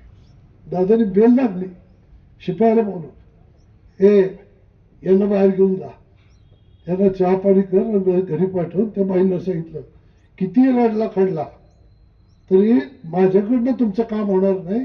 ज्या कॉन्ट्रॅक्टरने खराब काम केलंय त्या कॉन्ट्रॅक्टरला मी बिल देऊ शकणार नाही आणि मी माझ्या तोंडाने कमिशनरला सांगू शकत नाही. मी तर आश्चर्यचकितच झालो. हे काय हा मनुष्य आहे. म्हणजे मी फार सौम्य भाषेत सांगितलं. ते इतका खड्या आवाजात त्यांच्या पद्धतीनं त्यांनी सांगून त्या सासू सुनेला घरात, त्या म्हणजे अक्षरशः ते निघत नव्हत्या तर ते 2 शिपाई बोलून त्यांना बाहेर घेऊन जायला लावलं. इतका कडक स्वभाव. हे त्यांच्या स्वभावाचे अनेक पैलू. जेवायला कुठे गेलो बसलं, ते जेवायला बसलं की आधीच सांगणार सगळं, हे जेवढं लागेल तेवढं पाण्यात घ्या रे, उगीच जास्तीचं घेऊ नका. आणि त्यांना सुद्धा फार आग्रह केलेला चालत नसेल. मला जेवढं पाहिजे तेवढं घेतो, मोकळं ताट, लगेच जेवढं पाहिजे तेवढं घेणार, बाजूला ठेवणार. आणि आमचा स्वभाव वेगळा. आम्हाला कोणाला नाहीच म्हणता येत नाही. जे येईल ते आमच्या ताटात वाढायचं, नका वाढून त्याला ते पाण्यात टाकते, तिकडनं वाढायचं. हे प्रतिभा तर तेवढं ठेवलं ना पाण्यात, ते संपवायचं बरं का, नाही तर उठायचं नाही. तर असा शिरस्ता, हे इतकं बारकावे. स्वच्छतेच्या बाबतीत तर सगळ्या दुनियेला माहिती. कधी कुणाला सुट्टीच नाही. किती मोठ्या इंडस्ट्रीजकडे जाऊ द्या, त्याला म्हणणार तू माझ्यात का कारखान्यात येऊन बघ. साखर कारखाना म्हणलं की कसं असतं, सगळं मळीचा वास, अमुक तमुक, घाण घुण. पण ह्या जर 2 साखर कारखाने त्यांचे बघितले तर इतकं स्वच्छता आणि इतकी टापटिपता, हे केवळ त्यांना आवडायची म्हणून खालच्या लोकांना ते करावं लागेल. किती गर्दी असली सत्कार झाला, कागद खाली पडला की ते स्वतः उचलायला बघायचे. ही इतकी सवय महाराष्ट्राला लागून गेली. ते यायचे म्हणले की लोक आधी म्हणायचे अरे कागद बिगद कुठं पडलाय का. हे इतका एक आदरयुक्त, ज्याला दहशत आपण म्हणतो, ती महाराष्ट्र राज्याच्या प्रशासनावरती त्यांनी टाकली, सर्वपक्षीय कार्यकर्त्यांवरती पण टाकली. त्यांच्या असलेल्या केबिनमध्ये जर जायचं म्हणलं तर त्या केबिनमध्ये जे काही काम होतं ते होणार, नाही तर नाही. आणि मग हे माझ्याकडनं होणार असेल तर ते कसं करायचं, लगेच बेल फोन लावले त्याला, फोन की फोन लावून त्याचं काम मार्गी लावायचं. नसेल लागत तर त्याला स्पष्ट सांगायचं माझ्याकडून होणार नाही, तू काय अडपडे घालू नको. इतका क्लिअर कट अशा पद्धतीचा स्वभाव असलेला मनुष्य, हे अनेक काही उदाहरणं सांगते. एकदा यशवंतराव मी सोलापूरला पुण्यावरून निघालो त्यांच्या अशाच खाजगी विमानाने. सोलापूरमध्ये कार्यक्रम होता. तर तुमचं त्यावेळेला तिथे ती कारखान्याची चिमणी उभी होती, ती धुराडत, त्या तुमच्या एअरपोर्टच्या बाजूला होतं. आणि त्या वैमानिकानं ते विमान उतरवताना त्या चिमणीच्या इतकं जवळून गेलं की आम्ही सगळे घाबरलो. ते त्या वैमानिकाला भयंकर ओरडले. हा, त्यांच्या शब्दात त्यांनी बरोबर ते शिव्या घातल्या. गाडी खाली, ते विमान खाली उतरलं, ते सगळे कार्यकर्ते हारतुरे घेऊन आलेले.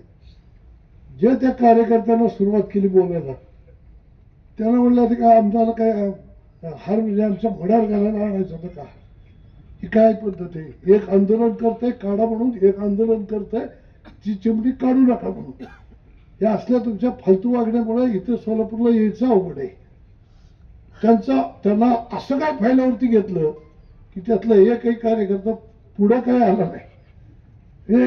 हे जर काही गोष्टी जर पाहिल्या तर म्हणजे त्यांचं एकूण कामाची पद्धत, ते एकूण मोकळा स्वभाव, आणि इतके वर्ष सगळं काम करत असताना हे माणसं जी निहाळण्याचं जे कार्यक्रम आहे, जसं आपण एखादा भाग निहाळतो तसा प्रत्येक भागाभागातला समाज त्यांनी निहाळला, माणूस त्यांनी निहाळला, प्रत्येक पक्षाचा नेता त्यांनी निहाळला, कार्यकर्ता देखील निहाळला. कोणाला काय पाहिजे कोणाला काय. प्रवीणने सांगितलं माणूस हात आला की त्याचं काम ओळखायचे, ते तेच करणार. त्यामुळे त्यांचा जो काही या सगळ्या विषयातला जो अभ्यास होता, माझ्या माहितीनं पवारसाहेबांच्या राजकारणामध्ये पवारसाहेबांना असं कधी कुणाला दुखवणं कधी जमत नव्हतं. त्यामुळे पवारसाहेब नेहमी जरी त्रास होत असता तरी सहन करायचे. पण ज्यांनी पवारसाहेबांना त्रास दिला ते काँग्रेस अंतर्गत ते सगळे पुढारी दादांनी महाराष्ट्रातले सरळ केले. हे देखील एक त्यांच्या कामाचं वैशिष्ट्य हे मानावं लागतं. याबरोबर त्यांनी त्यांचं जे काही बारामतीचं काम बघत असताना जर आपण पाहिलं, इतके बारकावे पाहिले की मला वाटतं त्या बारामतीला पुढचं 50 वर्ष काहीच कमी पडणार नाही, इतकं करून ठेवलंय. आणि या पद्धतीचं काम करत असताना शेती, शेतकरी, शेतीतलं नवीन तंत्रज्ञान, हे शिक्षण, इंदापूरचं विद्याप्रतिष्ठान, मी जेव्हा इथंच पक्षप्रवेश करत असताना बघितलं होतं इंदापूरला शैक्षणिक सुविधा नाही, आम्हाला बारामतीसारखं विद्याप्रतिष्ठानची शाखा इंदापूरला करा. पवारसाहेबांनी घोषणा केली इथं की देतो, आम्ही जाहीर केलं विद्याप्रतिष्ठान देण्याचं. पण देण्यासाठीची काही 75 एकर जमीन खरेदी करायची, तर त्या सगळ्यामध्ये मला दादांशी फॉलोअप घ्यायला सांगितलं. आणि मी त्या काळात पाहिलं की दादा काही गडबडीत असायचे, त्याला 8 दिवसात, त्यावेळेला 15 दिवसात यायचे. पण त्यावेळेला त्यांच्या मागं लागताना काही त्यांच्यातले कार्यकर्ते जरा गाफील पडा, त्यांचे संचालक विद्याप्रतिष्ठानचे.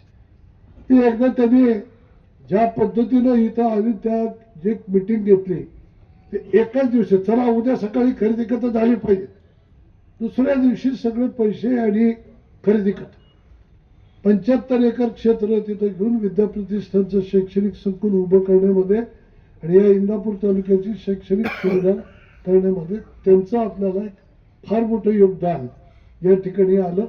आणि त्यामधून नंतर या सगळ्या तालुक्यामध्ये शैक्षणिक सुविधा हे चांगल्या पद्धतीच्या मिळू लागल्या. एक चांगल्या पद्धतीची इंग्रजी माध्यमाची शाळा देखील आपल्या परिसरामध्ये नव्हती. ते एक मोठं काम त्यांच्या माध्यमातून या ठिकाणी झालेलं आपल्या सगळ्यांना पाहायला मिळालं. सांगायला तेवढ्या आठवणी कमी आहेत. आज असं एक उमदं असलेलं नेतृत्व, 66 वय जाण्याजोगं नाही. फिटनेस होता दादांच्याकडं. किती कष्ट, किती त्रास, किती उशीर झाला, पहाटे 5ला उठायची म्हणजे उठायची, थोडाफार तो व्यायाम करायची म्हणजे करायचीच. आणि अलीकडच्या काळात आहारावरती जो कंट्रोल त्यांनी केला होता, नाही भात खायचा म्हणजे नाहीच खायचा, किती आग्रह झाला तरी त्यांनी जे एकदा ठरवलं तर ठरवलंच. त्यामध्ये ते कुठल्याही आग्रहाला आणि कुणीही आग्रह करू द्या त्याला बरी कधी पडलेले मी पाहिलं नाही. ते जे म्हणतील त्या पद्धतीचाच आहार आणि सगळं त्यांचं सगळं पद्धतशीर पद्धतीनं ठरलेला प्रोग्राम, त्या प्रोग्रामप्रमाणेच ते जाणार. त्याच्यामध्ये बदल झालेला चालणार नाही. एखादा कार्यक्रम आखला आहे आणि कार्यक्रमात अचानक एखाद्या मोठ्या कार्यकर्त्यांनी, आमदारांनी, खासदारांनी मधीनात दुसरा कुठला कार्यक्रम घुसवला तर त्या कार्यक्रमाला सुद्धा दादा जाणार नाही म्हणले. कोणी काय, एकदा मी ठरवला कार्यक्रम, त्यात बदल नाही. अहो नाही, ते असं आहे, महत्वाचं आहे, हे मला सांगू नको, पुढच्या वेळेलाही. यातनं एक शिस्त जी काही कार्यकर्त्याला लागण्याचं जे काम झालं, लोकांना त्या वेळेला वाईट वाटलं. हे असं कसं काय, इथं आले पण आमचं ऐकलं नाही. पण त्याच्यातून एक त्यांना जे काही मेसेज जो द्यायचा होता तो हाच द्यायचा होता की जे पण काही ठरवाल ते तुम्ही आधी ठरवा आणि मग त्या पद्धतीनं तुम्ही पुढे चला. हे एक त्यांचं कामाचं वैशिष्ट्य होतं. अनेक पद्धतीचे कामाचे काय कार्यकर्तृत्वाचे त्यांचे पैलू आपल्याला सांगता येतील. बँकिंग सारख्या सेक्टरमध्ये सुद्धा खूप मोठं काम. आज जी PDCC बँक आशिया खंडात मोठी बँक जी दिसते ती केवळ आणि केवळ दादांपुढे दिसते. त्यापूर्वीचे असलेले अनेक अध्यक्ष होऊन गेले, अनेक नेत्यांनी त्या बँकेवरती काम केलं. पण त्या बँकेमध्ये जेव्हा दादा आले तेव्हा दादांनी ती जी बँक मोठी केली आणि तिथं जी शिस्त लावली, ते एकदा तिथं ठरलं की त्याच्या बाहेर जात नाहीत. आजही त्या पद्धतीने बँक त्या पद्धतीने चालते. त्यामुळे कुठलीही आर्थिक संस्था तिच्याबद्दलचं असलेलं एक सिस्टीम आणि शिस्त आणि नियम जे काटेकोरपणाने पालन करायचे जे काही काम आहे ते दादांनी कायम केलं. कधी त्यांनी थोडंसं बाजूला जाऊन काही कामं केली देखील असतील, पण त्याच्यामध्ये स्वतः जबाबदारी घेतलेली आहे आणि ती स्वतः जबाबदारी घेऊन ती पार पाडलेली आपल्याला पाहायला मिळतं. असं अनेक वेगवेगळ्या पद्धतीचे पैलू दादांचे आपल्याला सांगता येतील. व्यक्तिगत जीवनामध्ये सुद्धा दादा खूप त्यांना अशा अनेक 1 वर्ष 2 वर्षातनं शिबिरं व्हायची. संध्याकाळची वेळ सगळे कार्यक्रम, सभा झाल्यानंतर, मिटिंग झाल्यानंतर काही एंटरटेनमेंटचा कार्यक्रम असायचा. मग कोण चांगलं गाणी म्हणते, तुम्ही गाणी तू म्हण, प्रत्येकाला गाणी म्हणायला लावायची. त्यांना गाणी सगळे ऐकायला खूप आवडायची. असे अनेक विषय त्यांच्या बरोबर जात असताना एक 20 वर्षाचा कालावधी असा आहे. 85 साली माझी ओळख झाली, पण त्यानंतरच्या काळामध्ये ह्या आत्ताच्या म्हणजे ते 20 वर्षाच्या राष्ट्रवादी काँग्रेस पक्षातला काम करत असताना मला त्यांना जवळून पाहता आलं, अनुभवता आलं आणि त्यांचे अनेक म्हणजे स्वभावाचे, कामाचे, कार्यकर्तृत्वाचे अनेक विषय मी जवळून पाहिले, अभ्यासले आणि एक वेगळंच असलेलं असं एक नेतृत्व आज काळाच्या पडद्याआड गेलं. निश्चित पद्धतीनं संपूर्ण महाराष्ट्राला हे दुःख आहे. भारतीय जनता पार्टीचे वरिष्ठ नेते, देशाचे केंद्रीय गृहमंत्री सन्माननीय अमितजी शहा साहेब असतील, रस्ते विकास मंत्री माननीय नितीनजी गडकरी साहेब असतील, महाराष्ट्राचे मुख्यमंत्री देवेंद्रजी फडणवीस असतील, भारतीय जनता पार्टीचे राष्ट्रीय अध्यक्ष श्रीयुत नवीन असतील, प्रदेशाचे अध्यक्ष श्रीयुत चव्हाण साहेब असतील, असे अनेक दिग्गज भारतीय जनता पार्टीचे सगळे नेते मंडळी आज अंत्यसंस्कारात त्या ठिकाणी उपस्थित होते. दादांनी जी भूमिका घेतली, पवार साहेबांपासून दादा बाजूला करणं हे कुणाच्या स्वप्नातच नव्हतं. आज जसं आपल्याला खरं वाटत नाही दादा आपल्यातून गेले, तसंच ते वातावरण होतं. दादांनी जो निर्णय घेतला होता तो अत्यंत धाडसी होता.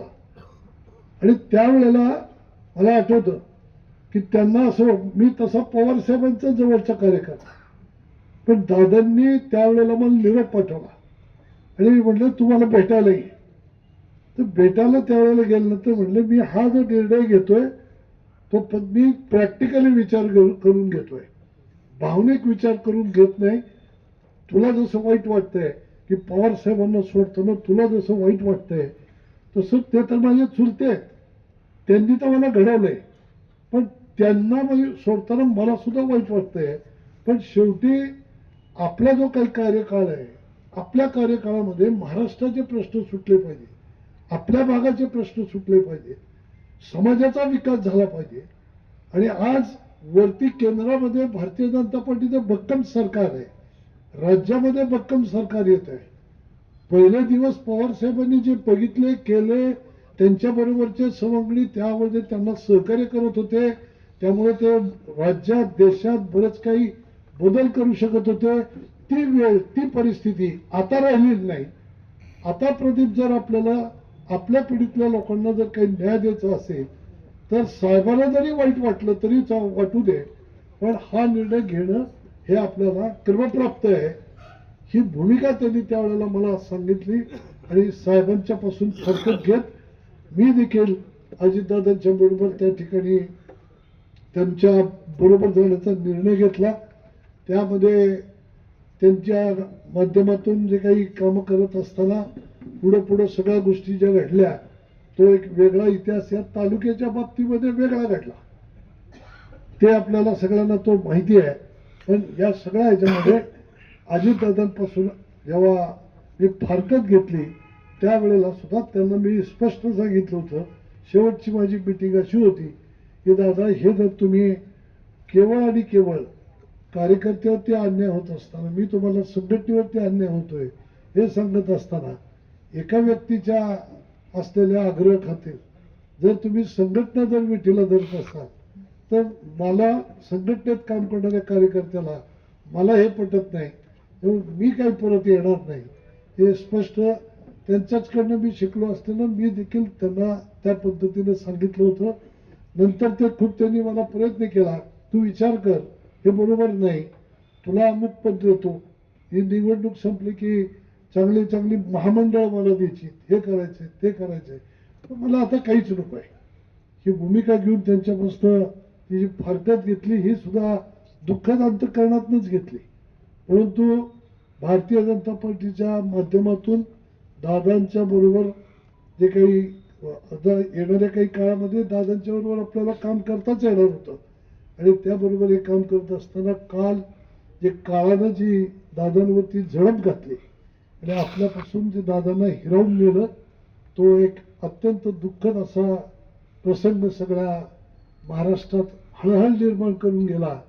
आणि आज ही श्रद्धांजलीची सभा दादांसाठी घ्यावी लागेल असं काहीतरी एक विचित्र वातावरण, विचित्र वेळ ही तुमच्या आमच्यावरती घडली. ही खरोखरीच नीतीचं काहीच गरज होतं. एवढाच सहवास दादांचा आपल्याला होता असं म्हणायचं, मन घट्ट करायचं. आणि त्यांनी घालून दिलेले आदर्श जे आहेत, त्यांच्या कार्यकर्तृत्व किंवा त्यांच्या व्यक्तिगत असलेल्या जीवनामध्ये त्यांनी जे घालून दिलेले आदर्श आहेत, त्या आदर्श डोळ्यासमोर ठेवून आपणही त्या पद्धतीनं समाजाचा, राज्याचा, आपल्या भागाचा आणि पर्यायाने राष्ट्राचा विकास करण्याकरता म्हणून भारतीय जनता पार्टीच्या माध्यमातून काम करायचं, अशा पद्धतीचं एक स्वप्न उराशी बाळगून आपण येणाऱ्या काळामध्ये काम करणार आहोत. या नेत्याला विसरणं कुणालाच शक्य नाही.